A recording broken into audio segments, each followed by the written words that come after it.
இப்போ நீங்கள் ஏன் பெரியாரை நீங்கள் ஏன் இவ்வளோ மர்மமான அவருடைய எழுத்துக்களையும் அவரோட பேச்சுகளையும் ஒரு செட் ஆஃப் பீப்புளுக்கு மட்டுமே கிடைக்கிற மாதிரி ஏன் அதை ரகசியமாக வச்சுருக்கீங்க? பெரியார் பொது சொத்தா இல்லையா? பொது சொத்தா. வீரமணிக்கு மட்டும் அவர் சொத்து இல்லை, பொது சொத்து தானே. அந்த திடலுக்கு மட்டும் அவர் சொந்தக்காரரா? இல்லை சும்மா போகிற போக்கில் அடிச்சு விட்டு போக முடியாது. இது நியூஸ் பேப்பர் காலம் கிடையாது. அப்படிங்கும்போது இப்போ சீமான் இப்படி சொல்லியிருக்கார் அப்படின்னு சொல்லி இப்போ அவங்க தரப்பில், நாம் தமிழர் தரப்பில் இந்த விமர்சனங்கள் எல்லாம் எவிடன்ஸ் எல்லாம் எடுத்து போட்டுருக்காங்க. நீங்கள் சீமானை ஏகதேசத்தில் திட்டலாம் சார். சீமானை திட்டுறதுக்குன்னே திமுக ஒரு 50 சேனலை வளர்த்து விடுது. அவங்க சீமானை டெய்லியும் காலையில் வந்தோன்னா கெட்ட வார்த்தையில் திட்டுறது, அது ஒரு சடங்கு மாதிரி வச்சுருக்காங்க. சீமானை திட்டுறதுக்கு திமுக ஸ்பான்சர்ட் சேனல் 50 சேனல், அவங்களுக்கு அரசாங்கத்தோட விளம்பரங்களை எல்லாம் கொடுத்து நீங்கள் வளர்த்து விடுறீங்க. நீங்களே பர்மனெண்ட்டாக ஆட்சியில் இருப்பீங்களா? திமுகவே பர்மனெண்ட்டாக ஆட்சியில் இருக்குமா?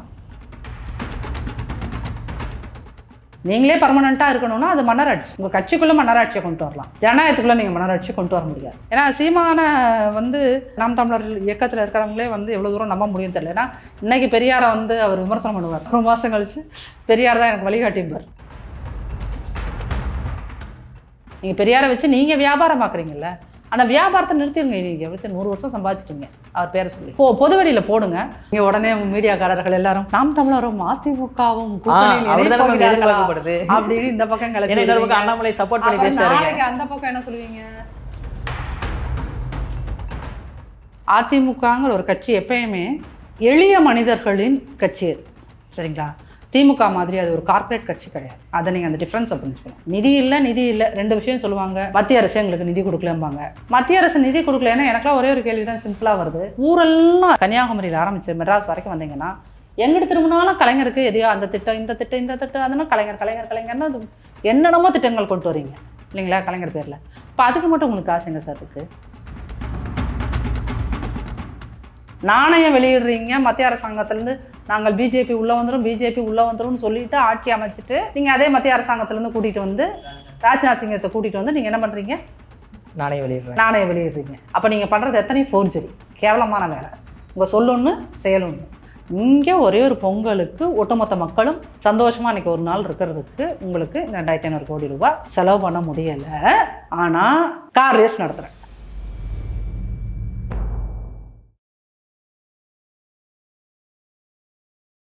இளைய பாரத நேயர்களுக்கு வணக்கம். இன்றைக்கி நம்ம நேர்காணலில் நம்ம சிறப்பு விருந்தினர் அதிமுகவின் ஐடி விங் பொறுப்பாளராக இருக்கக்கூடிய நாச்சியால் சுகந்தி மேம் அவர்கள் தான். வணக்கம் மேம். வணக்கம். சீமான் அவர்கள் இந்த பெரியாரை இழிவுபடுத்தி பேசியதாக தமிழ்நாடு முழுக்க நிறைய பக்கம் கேஸ் பதிவு பண்ணப்பட்டிருக்கு. திமுகவினராலோ இல்லை திகாவினராலோ. அதிமுகவினருடைய நிலைப்பாடு என்ன மேம் இதில்? பெரியாரை போற்றி பேசக்கூடிய விஷயங்களா இல்லை சீமான் அவர்கள் பேசினதை ஒத்துக்கிறீங்களா? சார், சீமான் அவர்கள் பேசுவதற்கு முன்னாடி இன்னைக்கு அம்பேத்கர் விருது கொடுக்கின்ற ரவிக்குமார் எம்பி, விழுப்புரம் எம்பி இருக்கார் இல்லையா, சீமான் வாய் வார்த்தையாக பேசுகிறார், சரிங்களா? வெர்பல்கம். ரவிக்குமார் பெரியாரை ஒரு காலத்தில் காலச்சோடுன்னு பத்திரிக்கை, அப்புறம் அவரே மணற்கேணி பதிப்பகம்லாம் நடத்துகிறார். அதில் பெரியாரை பல மாதிரி விமர்சனம் பண்ணி கட்டுரைகள் எழுதியிருக்காரு. அம்பேத்கர் பெரியார் நிறைய கட்டுரைகள் எழுதியிருக்காரு. அந்த ரவிக்குமார் பெரியாரை பலவாறு இழிவுபடுத்தி பேசிய ரவிக்குமாருக்கு நீங்கள் அம்பேத்கர் விருது கொடுக்குறீங்க, சரிங்களா? இன்னைக்கு திமுகவோடு கூட்டணி சேர்ந்திருக்கின்ற விசிக தலைவர் தொல் திருமா அவர்கள் 90களின் இறுதியில் மேடைகள் எல்லாம் பெரியாரை அவரை மாதிரி விமர்சனம் பண்ணது யாரும் இல்லை சார். அன்றைக்கி இந்த அளவுக்குலாம் வீடியோ கேமராஸ் இல்லை, செல்ஃபோனில் கேமரா இல்லை.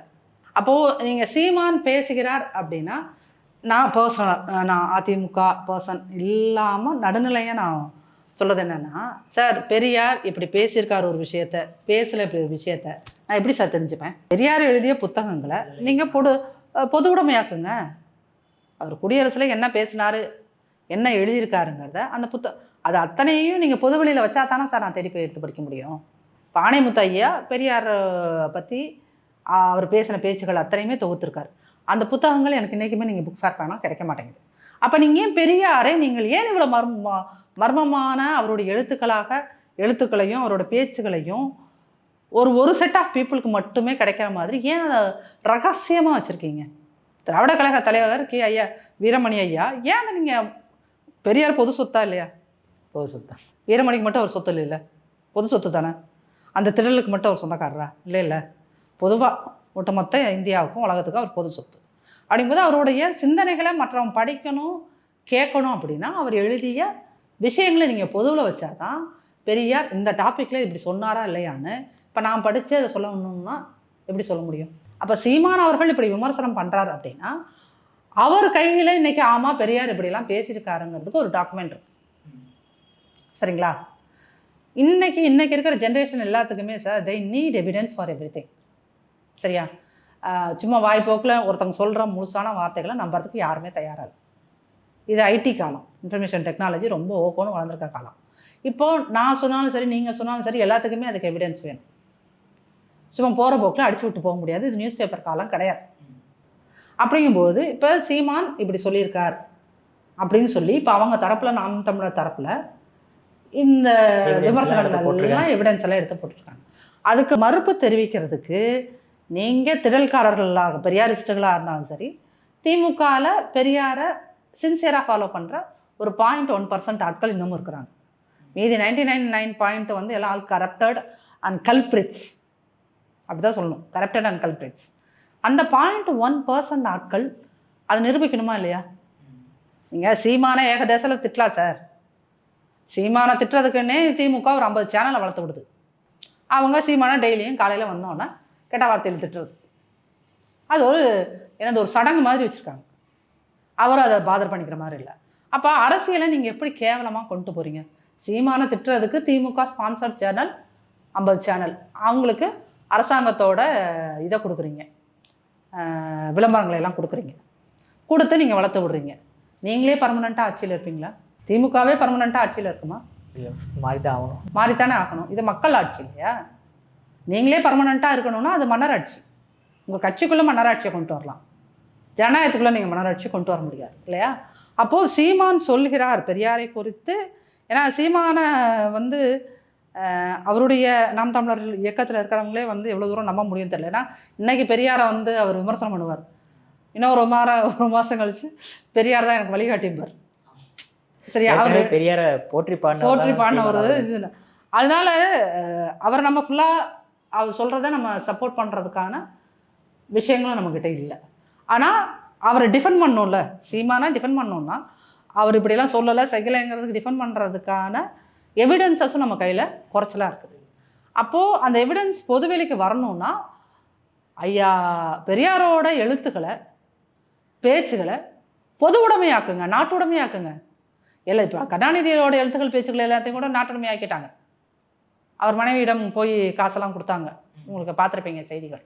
அப்படிங்கும்போது கருணாநிதியே ஆக்கின போது நீங்கள் ஏன் பெரியாரை வச்சு நீங்கள் வியாபாரம் பார்க்குறீங்கல்ல, அந்த வியாபாரத்தை நிறுத்திடுங்க. நீங்கள் எப்படி 100 வருஷம் சம்பாதிச்சிட்டிங்க அவர் பேரை சொல்லி பொதுவெளியில் போடுங்க. அப்போ தான் யாராக இருந்தாலுமே அதுக்கு பெரியார் இப்படி பேசினாரா இல்லையான்னு சொல்லி அது அகேன்ஸ்டாவோ இல்லை அவரை சப்போர்ட்டிவாவோ அப்போ தான் அது கருத்து சொல்லக்கூடிய ஒரு சூழலை இந்த திமுக அரசாங்கமும் பெரியாரிஸ்டுகளும் உருவாக்கணும்னா அவருடைய எழுத்துக்களையும் பேச்சுக்களையும் நாட்டுடைமை ஆக்கணும். அப்படிங்கிறதா. அதிமுக வந்து ஆட்சிக்கு வந்ததுன்னா பெரியாருடைய கருத்துக்களை பொது உடைமை ஆக்கப்படுமா? அது வந்து ஆல் ஆஃப் அ சடன் வந்து ஒரு டிசைட் பண்ண நீங்களுமே வந்து பெரியார் வழியை கொள்கையை பின்பற்றவர்கள் கூடியவர் தான். ஏன்னா பெண் உரிமையை பற்றி பேசினவர், சமூக நீதி பற்றி பேசினவர். ஸோ அப்போ அதிமுக பீரியட்ல 10 வருஷம் இருந்தீங்க, அப்போ பொது உடைமை ஆக்கியிருக்கலாமே மேம், இல்லை வரக்கூடிய காலங்களே பொதுமுறை ஆக்கப்படும்? இல்லை, இது வந்து ஒரு மிகப்பெரிய சிக்கலுக்குள்ளான ஒரு விஷயமா இன்னைக்கு பார்க்கப்படுது. ஏன் அப்படின்னு கேட்டிங்கன்னா, அவர்கள் வீரமணி அவர்கள் வந்து இதை வந்து ஒரு தன்னுடைய தனி சொத்து மாதிரி அதை வச்சு பார்த்துக்கிட்டு இருக்காரு. இந்த தனி சொத்து பொது உடைமை ஆக்கிறதுல வந்து அவருக்கு வந்து பல்வேறு சிக்கல்கள் இருக்குதுன்னா, ஸோ ஆனால் குறைந்தபட்சமாக அவர்கிட்ட ஒரு பேச்சுவார்த்தை நடத்த முடியும்.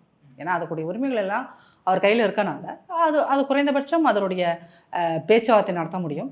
ரெண்டாவது வந்து பெரியாரிஸ்டுகள் அவருடைய எழுத்துக்களை பொதுவெளியில் கொண்டு வந்து வைக்கிறது தான் பெரியாரை போற்றுவதற்கோ இல்லது அவரை தூற்றுவதற்கோ பதில் சொல்வதற்கோ வழி இருக்கும் அப்படிங்கிறத அவங்க அதை புரிஞ்சுக்கணும்.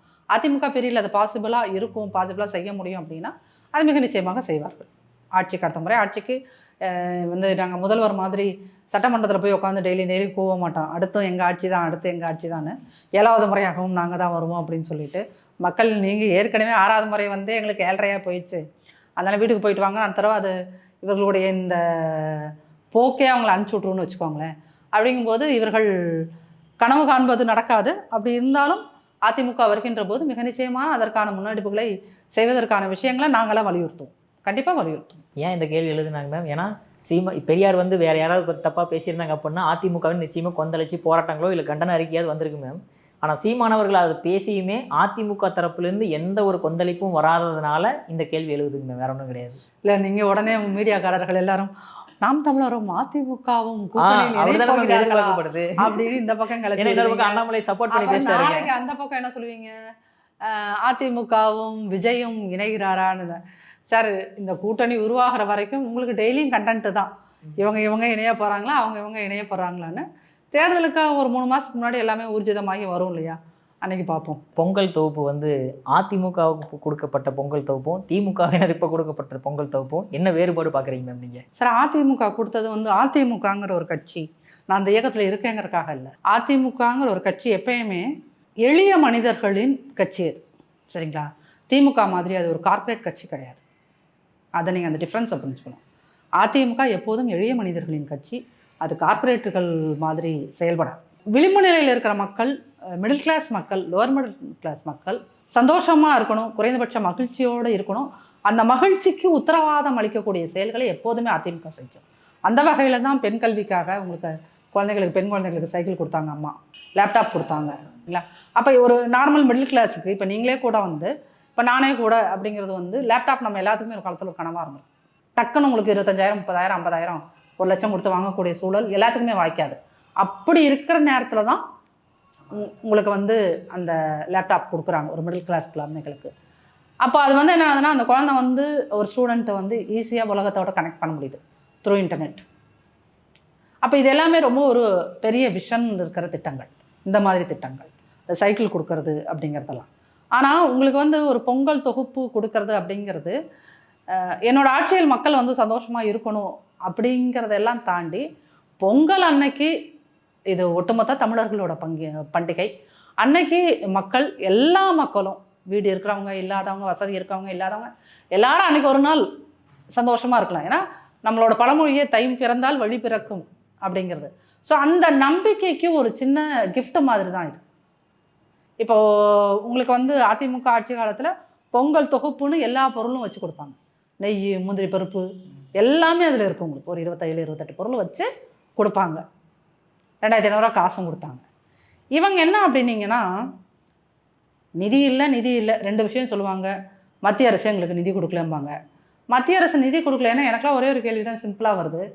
ஊரெல்லாம் நீங்கள் கன்னியாகுமரியில் ஆரம்பித்து மெட்ராஸ் வரைக்கும் வந்தீங்கன்னா, எங்கிட்ட திரும்பினாலும் கலைஞருக்கு எதையோ அந்த திட்டம் இந்த திட்டம் இந்த திட்டம், அதனால் கலைஞர்னா அது என்னென்னமோ திட்டங்கள் கொண்டு வரீங்க இல்லைங்களா, கலைஞர் பேரில். இப்போ அதுக்கு மட்டும் உங்களுக்கு காசு எங்கே சார் இருக்குது?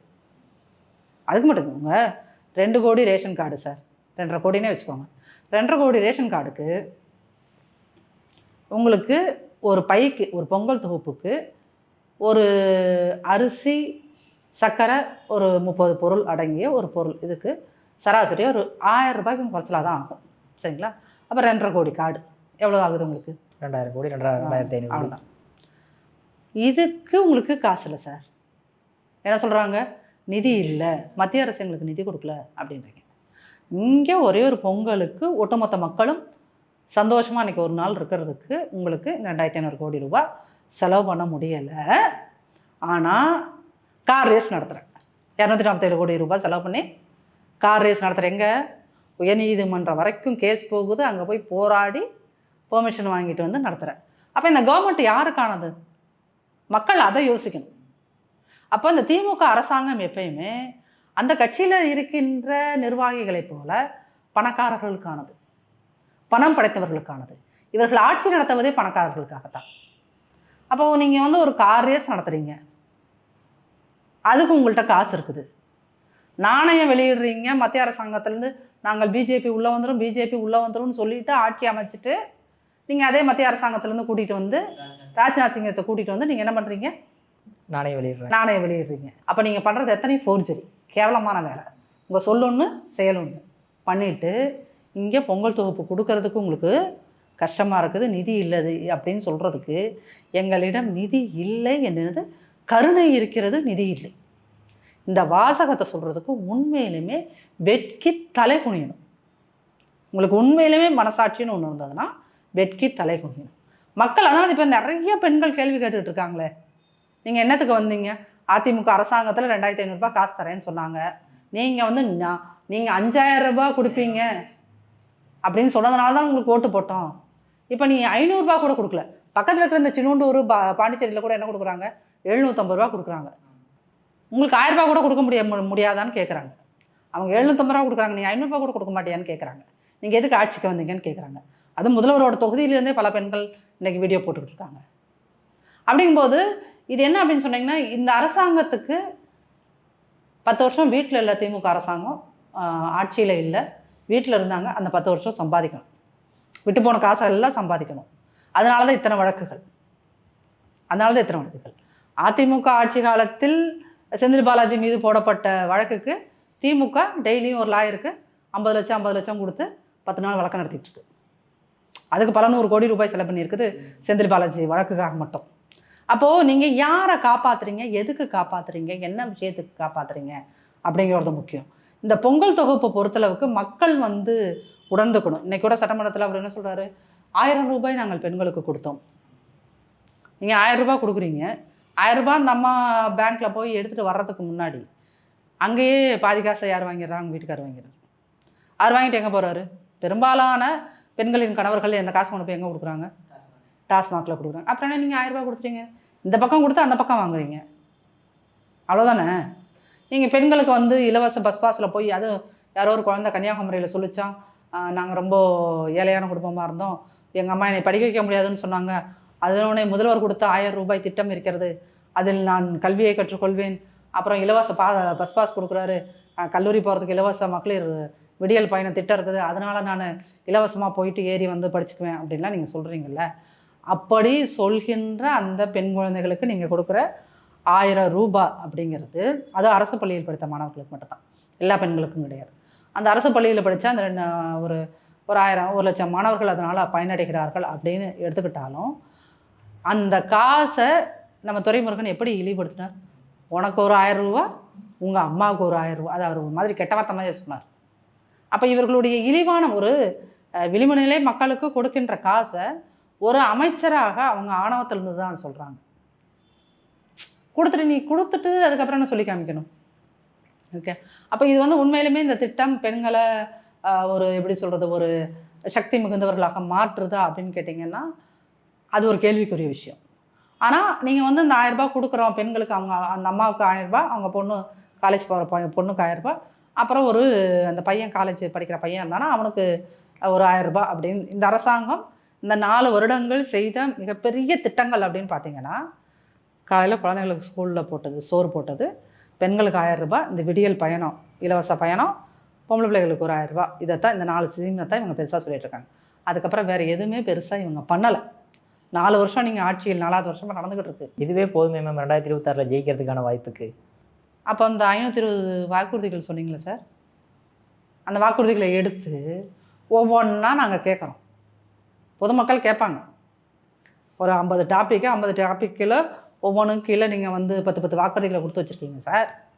இதில் எதை சார் நீங்கள் நிறைவேற்றிருக்கீங்க கேட்டிங்கன்னா 80% நிறைவேற்றிட்டோம் அப்படின்னு ஒரு அமைச்சர் சொல்லுவார், இன்னொருத்தர் 90% பார், இன்னொருத்தர் 95, இன்னொரு அமைச்சர் இது எல்லாத்தையும் கூட்டி இத்தனை சதவீதம்ன்றார். சரிங்களா? அப்போது நீங்கள் சொன்னது ஒன்று செஞ்சது ஒன்று. அப்போ இந்த 1000 ரூபாய் திட்டங்களை தவிர்த்து நீங்கள் வேறு எதையுமே உருப்படியாக பண்ணலை. இவர் ஃபாரின் 5 தடவை 6 தடவை போய் முதலீடுகளை ஈர்த்துட்டு வரேன்னு சொல்லி இங்கே எத்தனை தொழிற்சாலைகள் தொடங்கப்பட்டிருக்கு, அதன் மூலமாக எத்தனை பேர் வேலைவாய்ப்பு பெற்றிருக்கார்கள் அப்படின்னு ஒரு வெள்ளை அறிக்கை கேட்டோம்னா தரமாட்டாங்க. நீங்கள் வெள்ளை அறிக்கையெல்லாம் கொடுக்க வேண்டாம் சார், அட்லீஸ்ட் சட்டமன்றத்தில் அது போல்டாக சொல்லலை, நீங்கள் சொல்லியிருந்துருக்கலாம்ல. இத்தனை தடவை நாட்டுக்கு போனேன், இந்த நாடுகளுக்கு போனேன், நான் போகும்போது வரும்போது என் குடும்பத்தை கூட்டிகிட்டு போனது, ஆஃபீஸர்ஸ் கூட்டிகிட்டு போனது, தனி ஃப்ளைட்டில் போனது வந்ததுனால இத்தனை கோடி செலவு, இவ்வளவு வரவு வந்துச்சு, நான் போனதுனால 5000 கோடி நான் செலவு பண்ணிட்டு போனேங்க, 5 லட்சம் கோடி நான் இங்கே கொண்டு வந்தாங்க, சொல்ல முடியுமா? 5000 கோடி செலவு பண்ணிட்டு போயிட்டு துபாயில் லூலு மால் கொண்டு வந்தார் கோயம்புத்தூரில், இல்லையா? அதை அவர்கிட்ட சும்மா நீங்கள் வந்து ஃபோனில் கூப்பிட்டு சார் அங்கே கட்டியிருங்கனாலே கட்டியிருப்பார், இல்லையா? அப்போ வந்து நான் எந்த ஒரு பெரிய அளவுக்கான திட்டங்களை வகுக்கிறதுக்கு இந்த அரசாங்கம் தயாராக சார். சும்மா வாய்ப்பேச்சு பேசி நாடகம் நடத்தி அந்த நாடகத்தின் மூலமாக மக்களை ஏமாற்ற முடியும் அப்படின்னு நம்பிச்சு. ஆனால் இன்றைக்கி எதிர்க்கட்சி தலைவர் சட்டமன்றத்தில் எழுப்பிய அந்த நீட் என்னாச்சுங்கன்ற கேள்வியில் தான் இன்னைக்கு அவர்கள் அம்பலப்பட்டு போய் நிற்கிறார்கள். அதுதான் உண்மை. ஏன்னா இப்போயாவது சொன்னாங்களே இனிமேல் முடியாது அப்படிங்கிறத. ஸோ அந்த அளவில் வந்து அதிமுக, குறிப்பாக எங்கள் பொதுச் செயலாளர் திமுகவை இந்த நீட் விஷயத்தில் அம்பலப்படுத்தியிருக்காரு அப்படிங்கிற மாதிரி தான் பார்க்கணும். மேம் அற்புதமாக விளக்கம் கொடுத்தீங்க மேம். உங்கள் பொன்னான நேரத்தை இளைய பாரத நேரம் ஒதுக்கிறதுக்கு மிக்க நன்றி மேம். நன்றி.